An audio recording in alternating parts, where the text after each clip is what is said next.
Get out! You're useless to my company. The CEO fired me after 7 years of grinding, sneered, be grateful I didn't cut you sooner, then nodded at security.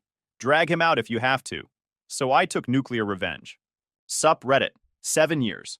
That's how long I, 33 male, spent building the backbone of a $200 million trading firm that treated me like disposable tech support.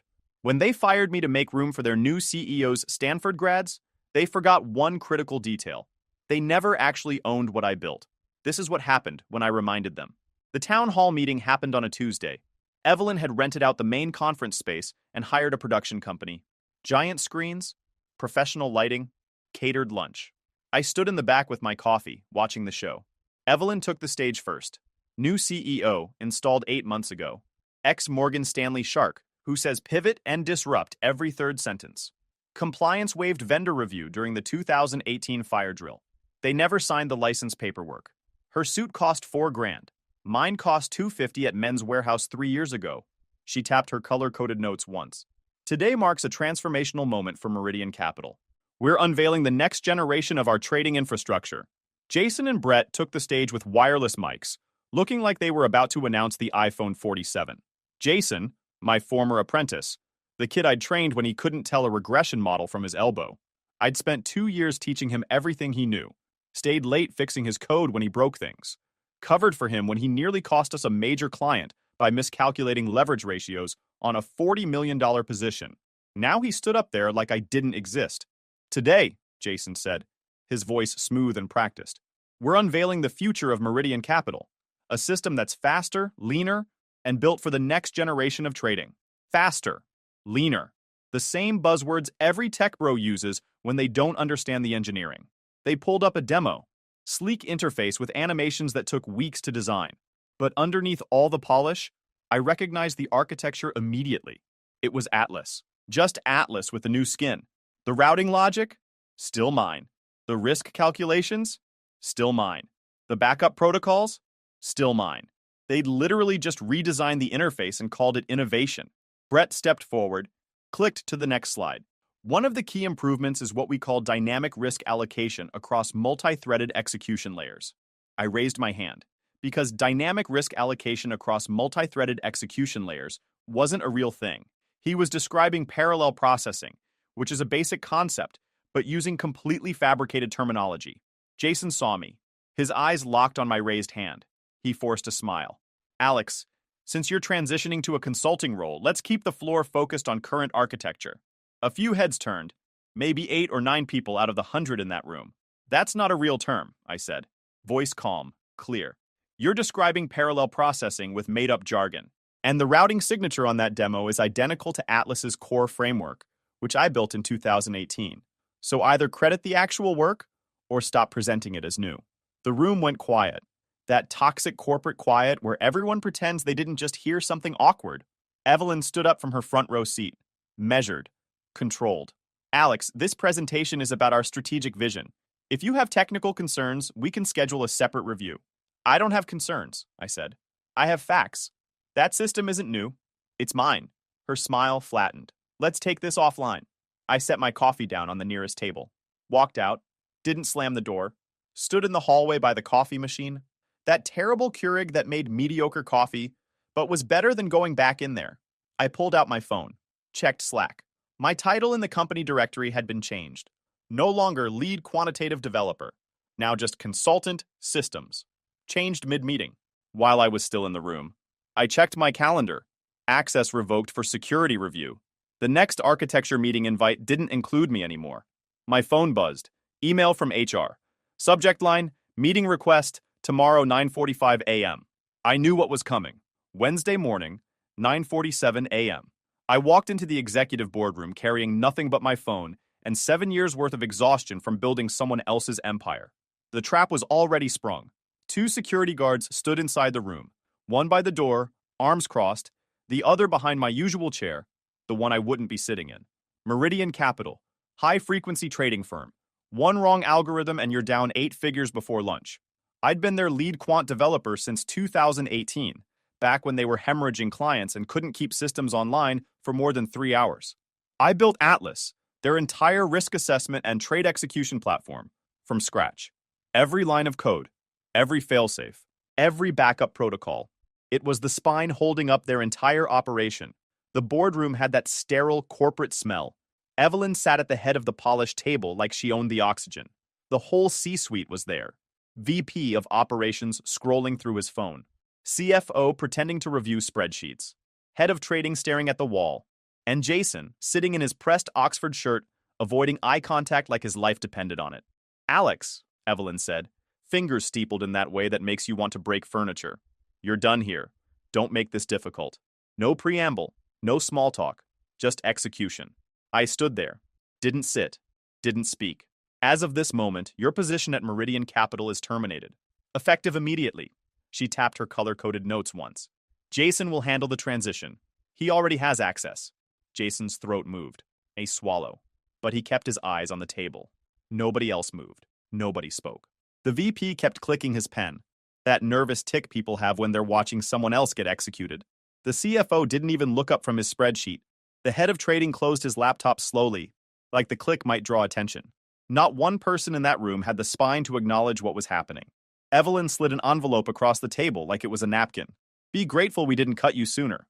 The HR rep sitting to her left had a form on a clipboard already filled out, like they'd practiced. She let that word hang in the air for 3 seconds. "You've been resistant and disruptive for months, Alex. This isn't personal. It's what's best for the firm." She said it like she was reading it into a deposition, making it official, making it my fault. She glanced at the guard by the door. "Get out. You're useless to my company." The room sat in that suffocating silence, waiting for me to grovel or ask why or make it easier for them to feel okay about what they were doing. I looked at Jason. His jaw tightened, but he still wouldn't meet my eyes. Then I looked back at Evelyn. That smug little smile on her face, like she'd just won poker night with someone else's money. "Lupin legal," I said, voice flat, cold. 8 minutes. The smile flickered. Confusion crossed her face. Was I serious? Her brain was working overtime trying to categorize it. Meaningless threat? Sour grapes? But something in my tone made her stop. Evelyn's expression hardened. "Escort him out. Now." The security guard behind me shifted, moved closer. I stood still. Evelyn's voice went colder. "If he refuses, remove him." The guard's hand closed on my elbow. I stepped away. Smooth. Controlled. Not aggressive. Just clear. Everyone in that room suddenly found something fascinating in their paperwork. The VP studied his phone. The CFO adjusted his spreadsheet. Jason stared at his hands. I turned and walked out. Didn't slam the door. Didn't give them the satisfaction. The door clicked shut behind me. My chair still empty. The envelope still sitting there, untouched. The hallway was empty. Fluorescent lights buzzing overhead. Corporate carpet that looked depressing. When the doors opened to the lobby, I pulled out my phone and checked Atlas's admin console. Status: license revocation initiated. Limited mode, 0 hours, 8 minutes. The clock had already started, but not because of me. By the time I reached my car in the underground parking garage, the countdown was at 5 minutes. I sat in the driver's seat, didn't start the engine, just watched the numbers tick down on my phone. Somewhere up on the 12th floor, the first error alerts were hitting their screens. Small things. An order that wouldn't execute. A risk calculation that hung. A portfolio that loaded incomplete data. I imagined Evelyn in that boardroom, already moving on to the next agenda item, congratulating herself on cutting costs by 15%, making the tough decisions that CEOs get bonuses for. Revocation. Timer complete. Restricted mode initiated. Here's what Evelyn didn't know. I'd seen this coming 4 months ago. The subtle freeze-out. The excluded emails. The budget meetings I suddenly wasn't invited to. The way they started rooting critical decisions around me like I was radioactive. I'd been tracking every dollar for months because of Mom's medical bills. But I'd prepared. Atlas didn't live on Meridian's servers. Never had. Back in 2018, when I was brought in to salvage their imploding infrastructure, they were a mess. Constant executive turnover. Systems that crashed every other week. Zero institutional memory. Building something mission-critical on that foundation would have been idiotic. So I built Atlas as hosted infrastructure through my consulting LLC. Managed service billed monthly under systems hosting/market data. Atlas wasn't hidden. It was filed under the corporate junk drawer. A P paid my LLC invoice every month. Nobody reads line items under $50,000. IT had it on the network diagram as external OMS/risk vendor. Vendor review got waived during the 2018 fire drill and turnover buried it. Once something is labeled vendor, nobody touches it unless it breaks badly. Meridian was the kind of place that treated process like optional DLC. They'd been running every trade, every risk calculation, every client portfolio through my system for 7 years. They just never understood they didn't own it. And Atlas had fail-closed protocols I'd coded 3 months ago when I first smelled blood. If license contacts changed or payment went disputed without notice, Atlas would enter limited mode, not instant, contractual fail-closed, degraded service pending authorization review, no execution without valid license, no exceptions. By the time they realized something was catastrophically wrong, I'd be gone. I started the engine and drove out without looking back. By 2:30 p.m., I was home, middle of a workday. Claire was on the couch with her laptop, corporate attorney at some mid-tier firm downtown. We'd been together 2 years. Smart, ambitious, the kind of person who color-coded her calendar and planned everything 6 months ahead. She looked up when I walked in, checked her watch. "Why are you home?" "They fired me." She blinked, set her laptop aside. "What?" "This morning. Walked into a boardroom. Security already inside. CEO terminated me effective immediately. Said I was useless to the company. Security walked me out. Jason's taking over everything I built." Claire sat forward. "Alex, that's 7 years. Gone." She stared at me. I watched her face cycle through reactions. Shock, concern, then calculation. "Did they give you severance?" she asked. "That's your first question?" "Did they?" "They offered a package." I didn't look at it. Her jaw tightened. "You didn't look at it." I had 8 minutes before their entire trading system went into restricted mode. "What are you talking about?" "Atlas, the platform I built. They don't own it. I just revoked their license." Claire stood up. "Alex, that sounds like you're making this worse. If they fired you, you take the severance and move on. I took back what's mine." "That's not how this works." She picked up her bag. "I'm up for partner review in 6 months. If you're about to be in some legal battle, are you serious right now?" "I'm being realistic. This is messy. I just got fired, humiliated, and you're worried about how it looks for you." She started putting her laptop away. "I need some space." "Space? I can't be associated with this. Get out." She stopped. "What?" "Get out. Now. Don't talk to me like you're worried about your career review while I just told you I got publicly humiliated. Get out." Her face went cold. "I can't be tied to this. It reflects on me." She grabbed her coat. "Good luck explaining this disaster to your mother." The door slammed.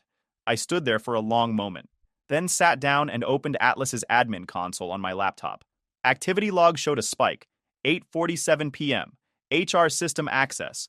Legal folder ping. Operations flag. Then I saw it. External alert. Priority flag from Claire at lawfirm.com. Subject line. Urgent. Security risk assessment RE. Alex. CC. Meridian HR. Meridian Legal. Operations.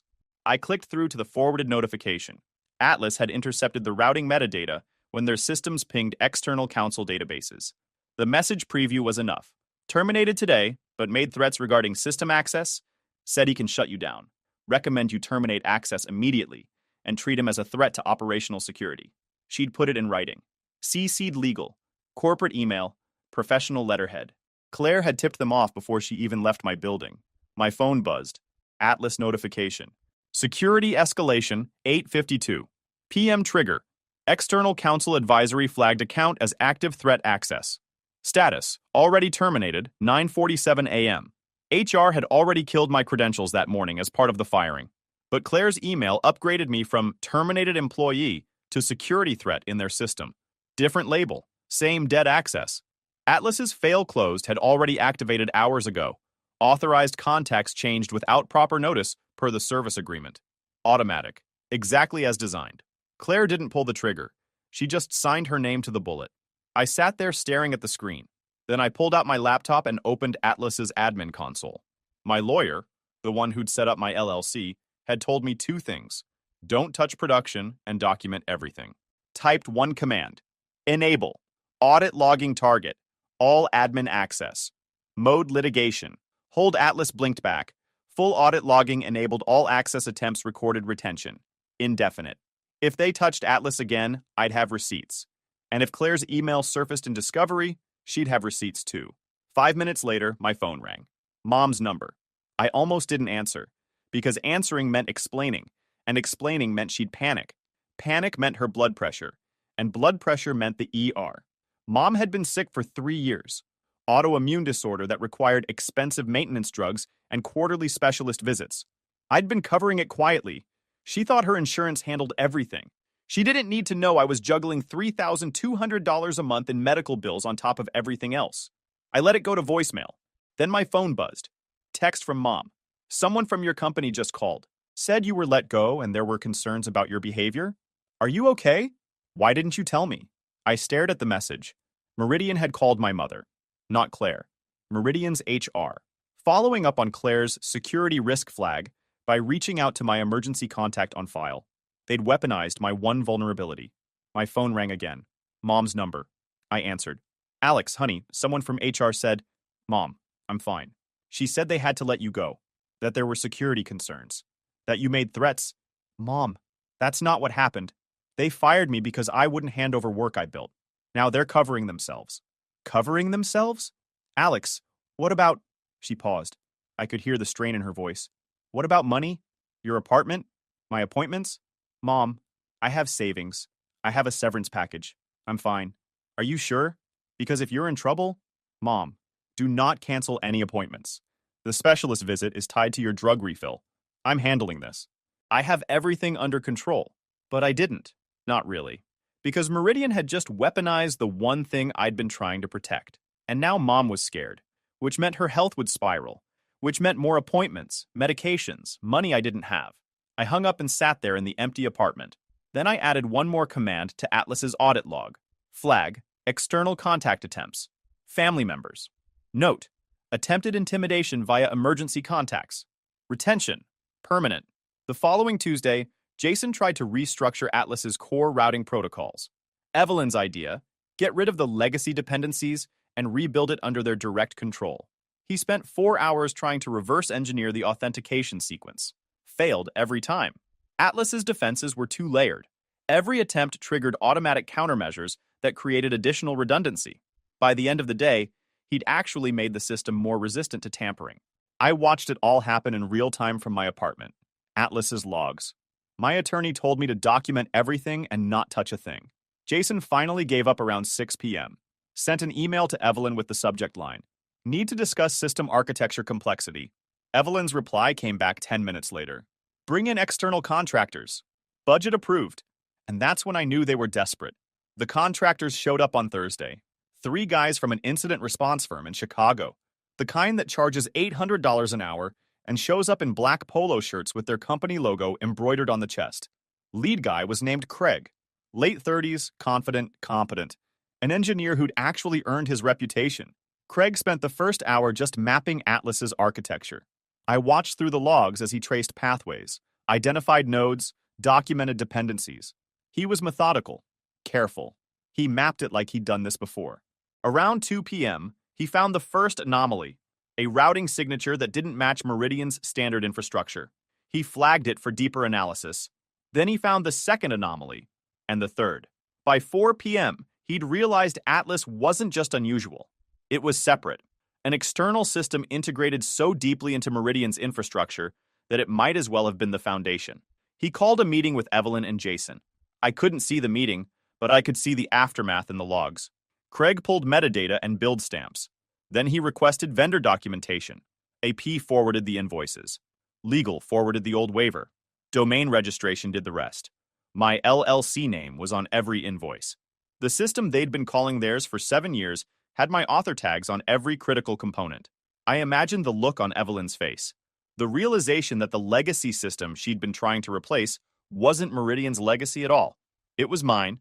That night, Claire called. I didn't answer. Let it go to voicemail. Listen to the message later. Alex, I heard what's happening with Meridian.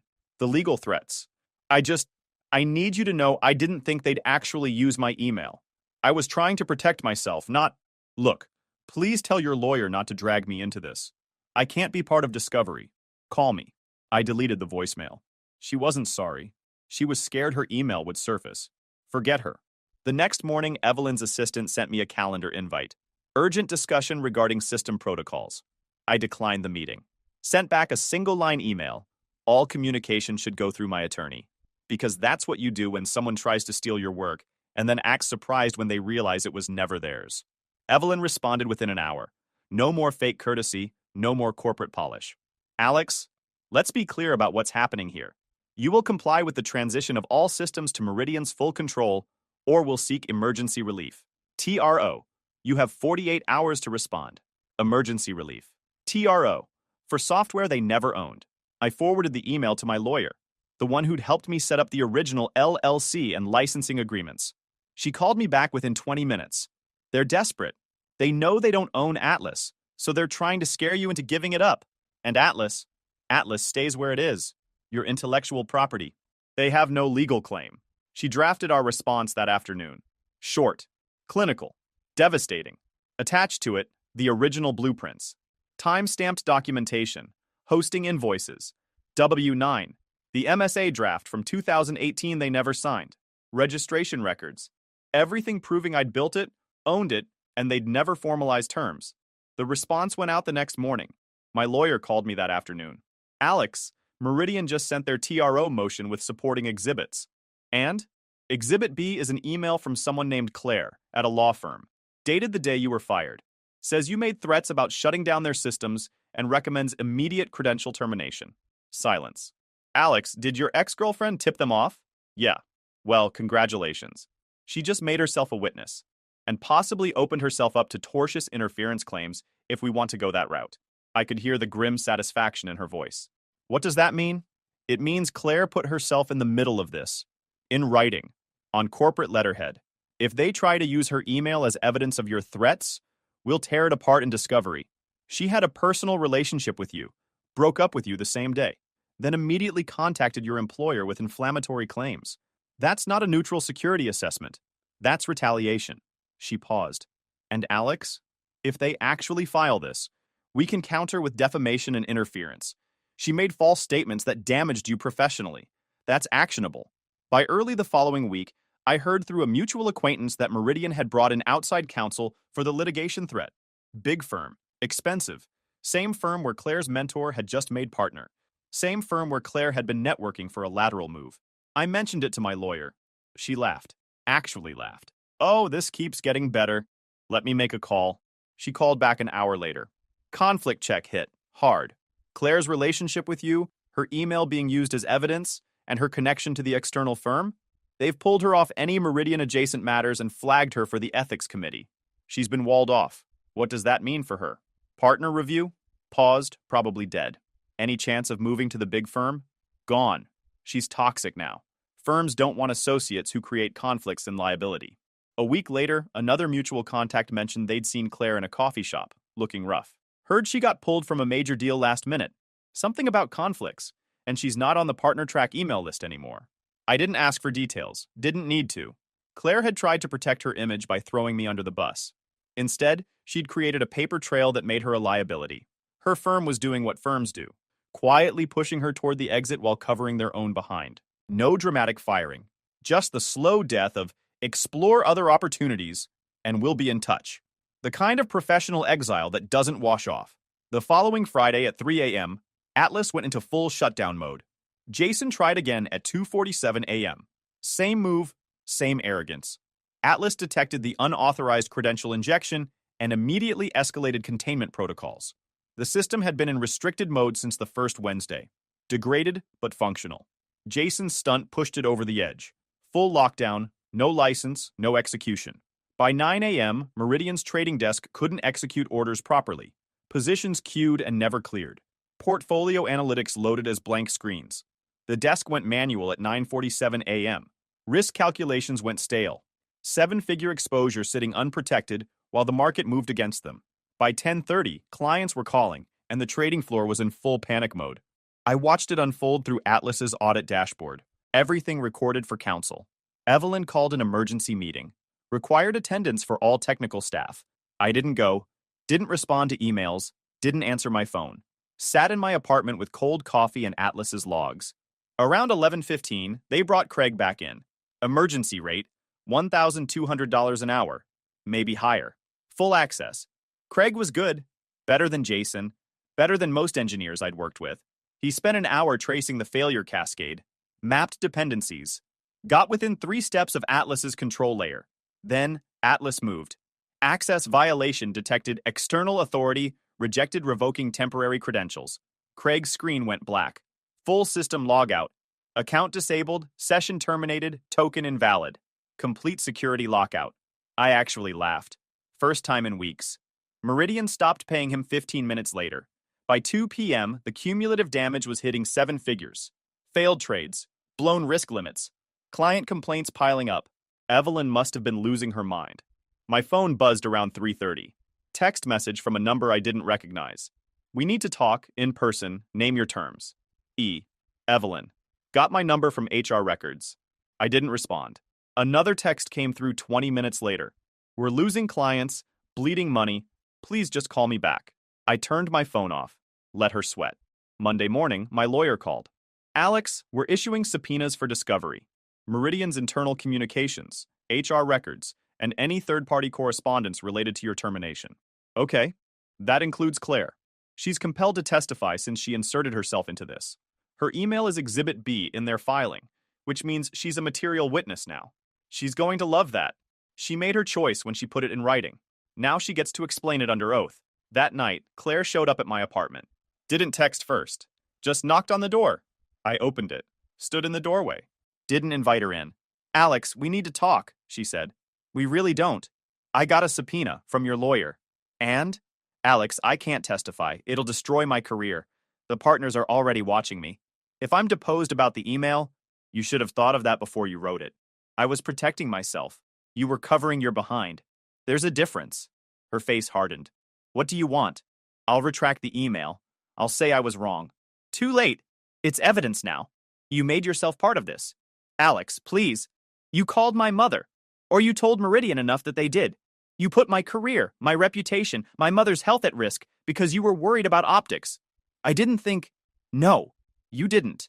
I stepped back and closed the door. Stood there listening to her footsteps fade down the hallway. Then I went back to my laptop and checked Atlas's logs. Still running. Still secure. Still mine. The following Monday, Meridian's legal team sent me a formal demand letter. Pages of threats wrapped in lawyer speak. Claims of breach of contract. Allegations of service disruption. Demands for cessation of all license termination and service unavailability. They wanted me to hand over Atlas's code. Full admin access. Documentation. Everything. And if I didn't comply, they'd pursue maximum legal remedies, including injunction, TRO, and emergency motion. I forwarded it to my attorney. She called back within an hour. They're desperate. This letter is practically begging. They know they don't own Atlas, so they're trying to scare you into giving it up. What do? Nothing. Let them make threats. When they realize they have no leverage, they'll come back with a negotiation offer. And that's when we negotiate damages and fees. I hung up and poured myself a coffee. First one I'd had in weeks. Stood by the window watching the city lights. Traffic moving below. People living their normal lives. By Wednesday, the damage at Meridian had crossed 7 figures according to a compliance contact who still talked to me. Trading halts, blown positions, client withdrawals, the kind of losses that make board members update their resumes. Evelyn tried calling me directly 4 times. Left voicemails that started professional and ended desperate. I didn't call back. Earlier that week, Thursday, the board meeting had happened. Emergency session with less than 4 hours notice. I wasn't there, but I didn't need to be. Atlas was. See, Jason had uploaded a shared audit file to the board's secure portal. Their portal pinged Atlas for logs. That was enough. Evelyn stood at the head of the table, visible in the recording, trying to explain why their systems were failing, why contractors couldn't fix it, why the company was hemorrhaging money. Her color-coded notes spread in front of her, like a battle plan that was losing. Then came the question that changed everything. A voice from one of the video screens. Flat, calm. Who owns Atlas? Evelyn blinked. What? The trading system. Atlas. Is it proprietary to Meridian or was it contracted? Because the architecture suggests external development. Evelyn shifted. It was built internally, years ago. Legacy system maintained by our development team. Someone off-screen. Can you show us the IP assignment? Silence. Then the voice came back. That's not what I was told. The speaker. Richard. Senior partner at a venture capital firm. Early investor who kept Meridian alive in 2019. I met Alex 3 years ago at an industry conference in Chicago, Richard continued. We discussed vendor risk management and compliance protocols. He sent me his standard service agreement, registration packet, and invoice template afterward. Same architecture Atlas appears to use. Very thorough documentation. He paused. And I remember because the email said something specific. Platform operates independently. Client access via license only. Revocation clause standard. Another pause. I still have the email chain. And the LLC registration. And the original service proposal he sent to your predecessor in 2018. Evelyn's face lost all color. Jason went completely still. Someone asked, "So we don't own it?" Richard leaned forward on the video screen. "I don't think we ever did." The meeting ended 30 minutes early. No decisions made. No reassurances given. Just questions. Expensive, career-ending questions. I watched the recordings later. Watched Evelyn's face as her world collapsed. Watched Jason realize he'd been standing on someone else's foundation. No satisfaction, just cold awareness that the truth surfaced. Friday morning, their board's attorney sent a settlement proposal. $2.4 million for continued Atlas access through year-end, plus formal licensing terms at $180,000 monthly going forward. My lawyer called it a pay-to-stop-bleeding deal, no admission of liability. I countersigned it that afternoon without hesitation. The wire transfer hit my account by close of business. I invoiced the ashes. That night, I got an email from someone I hadn't heard from in 4 years. From Sarah Subject, "Are you available? Alex, heard about the situation at Meridian. Also heard they never actually owned your work. We're building a new platform at Quantum. Real engineering, real respect, no corporate nonsense. We want you to build the architecture. Your terms, your equity, your team. Interested? Sarah." I stared at the email for a long time. Quantum Trading. Boutique firm. Small but profitable. Run by people who understood the work. I replied within 10 minutes. "Yes, let's talk." By Friday, I had an offer letter. Senior architect. 2% equity. $280,000 base. Full autonomy. I signed it that night. Renamed the new system Atlas X. Built for engineers. Owned by engineers. Meanwhile, Meridian kept spiraling. The SEC thing I heard first from a compliance guy I used to work with, then saw it mentioned in a filing a few weeks later. Their broker had flagged weird order patterns, compliance logs went messy, and it stopped being an internal problem. Client withdrawals were brutal. At first, it was a couple big clients pulled, then the industry gossip turned into actual numbers, north of $40 million in 2 weeks. Evelyn got quietly removed from all external communications. Jason got reassigned to special projects, corporate speak for "we're letting you resign instead of firing you." Their AUM dropped somewhere around a third, maybe more. Around the same time, I heard Claire left her law firm. Not fired, just pursuing other opportunities. Translation: they'd made it clear she had no future there. Partner track? Dead? Major clients? Reassigned? Big firm lateral move? Never materialized after the conflict check. She'd tried to insulate herself by burning me. Instead, she'd created a paper trail that made her radioactive. The legal world is small. Word travels. Associate who created conflicts and got subpoenaed in vendor litigation isn't a resume highlight. I heard she ended up at a smaller firm, doing insurance defense, making half what she used to, the kind of quiet professional death that doesn't make headlines. Just a slow fade into irrelevance. I didn't feel satisfaction, didn't feel vindication, just the cold awareness that actions have consequences, even when you think you're being smart. 3 weeks after I signed with Quantum, I visited our new office downtown. Modern, clean, windows that opened. From the conference room, I could see Meridian's building in the distance. Glass tower, expensive, sterile. The lights on the executive floor were dark. Parking lot half empty at 10 a.m. The empire I'd built, collapsing. And I felt nothing. Just the quiet satisfaction of watching people face consequences. 3 months passed. Quantum grew. We landed 4 major clients. Atlas X performed flawlessly. My team expanded to 6 engineers, good ones, hungry ones, the kind who cared about the work instead of just collecting checks. Claire tried reaching out one more time. A text message, late at night. "I know you won't respond, but I need you to know I'm sorry. Not for what it cost me, for what I did to you. I was wrong." I read it twice. Then I deleted it. Some apologies come too late. Some bridges burn completely. That's not cruelty.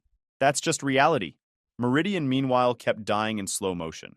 They'd hired a new CTO from a failed fintech startup. Tried rebuilding their systems.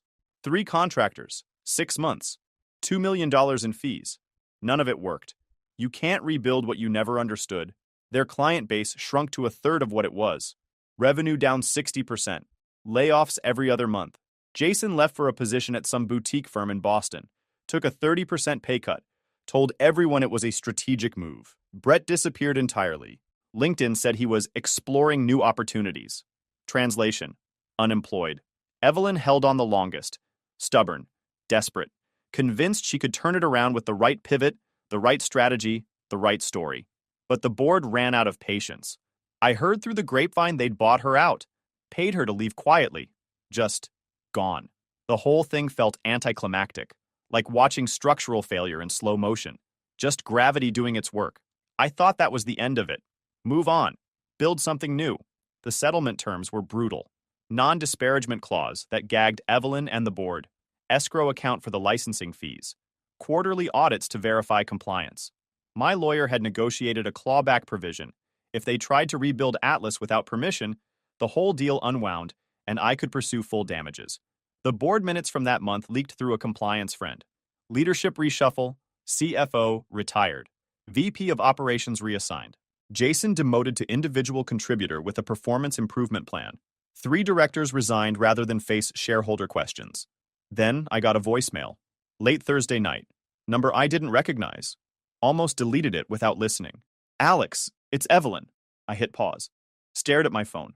I know you don't want to hear from me. The way I treated you was wrong. I destroyed everything. The company.